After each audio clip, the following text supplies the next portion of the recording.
പ്രിയമുള്ളവരെ, ഞാൻ ഹരീഷ് ആർ നമ്പൂതിരിപ്പാട്. തെരഞ്ഞെടുപ്പ് കാലത്തെ രസകരമായ ഒരു കഥ കേൾക്കൂ. സ്ഥാനാർത്ഥികളുടെ നെട്ടോട്ടം.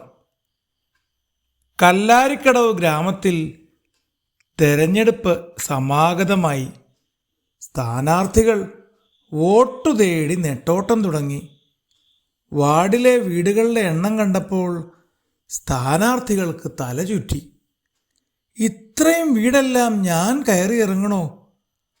ആദ്യമായി സ്ഥാനാർത്ഥിയായ ചങ്ങാതി ചോദിച്ചു.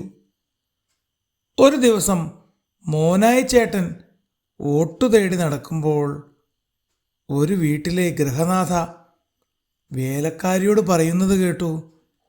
നാളെ മുതൽ 1 മാസത്തേക്ക് നീ പണിക്ക് വരണ്ട. കൊച്ചിനെയൊക്കെ സ്ഥാനാർത്ഥികൾ കുളിപ്പിച്ചുകൊള്ളും. മോനായി ചേട്ടന് ഞെട്ടൽ. അയ്യോ അമ്മേ, ഞാൻ സ്ഥാനാർത്ഥിയാണ്, കുട്ടികളെ കുളിപ്പിക്കാൻ വന്നതല്ല. അമ്മ പറഞ്ഞു, അതൊന്നും പറഞ്ഞിട്ട് കാര്യമില്ല. വോട്ട് ചോദിക്കാൻ വരുന്നവർ ഞങ്ങളുടെ കഷ്ടപ്പാട് മനസ്സിലാക്കണ്ടേ? രാവിലെ മുതൽ തീർത്താൽ തീരാത്ത പണികളാണ്. എന്നാലും ഞാൻ മോനായി മടിച്ചു പറഞ്ഞു. വീട്ടിലെ കൊച്ചു പയ്യൻ ഉറക്കെ വിളിച്ചു പറഞ്ഞു, എന്നെ വൃത്തിയായി കുളിപ്പിക്കൂ. ഞാൻ പറഞ്ഞാൽ ഈ വീട്ടിലെ വോട്ടെല്ലാം ചേട്ടനുള്ളതാണ്. അത് കേട്ട് മോനായി ചേട്ടൻ മനസ്സിൽ പറഞ്ഞു, ഇവിടെ വോട്ട് കിട്ടാൻ സോപ്പ്, വെള്ളം, ക്ഷമ എല്ലാം കൊണ്ടു നടക്കേണ്ടി വരുമല്ലോ. 3-ാം ദിവസം മറ്റൊരു വീട്ടിൽ പോയപ്പോൾ, ചേട്ടാ, ഞങ്ങൾ വോട്ട് തരാം, പക്ഷേ ആദ്യം ഈ ബെഡ്റൂം ഒന്ന് പെയിൻറ് ചെയ്ത് തരണം. അടുത്തയാളുടെ ആവശ്യം മറ്റൊന്നായിരുന്നു.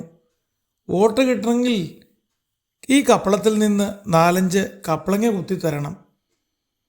അവസാനം ഒരു വീട്ടിൽ ചെന്നപ്പോൾ മോനായി ചേട്ടൻ ചോദിച്ചു, നിങ്ങൾക്കിനി എന്തെങ്കിലും നിബന്ധനകളുണ്ടോ?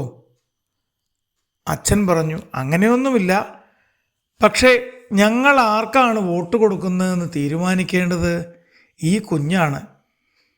അവിടെ ഇരുന്ന കൊച്ചുകുട്ടി മോനായിയെ നോക്കി ചോദിച്ചു, ചേട്ടൻ കാണുന്ന കാർട്ടൂണുകൾ ഏതൊക്കെയാ?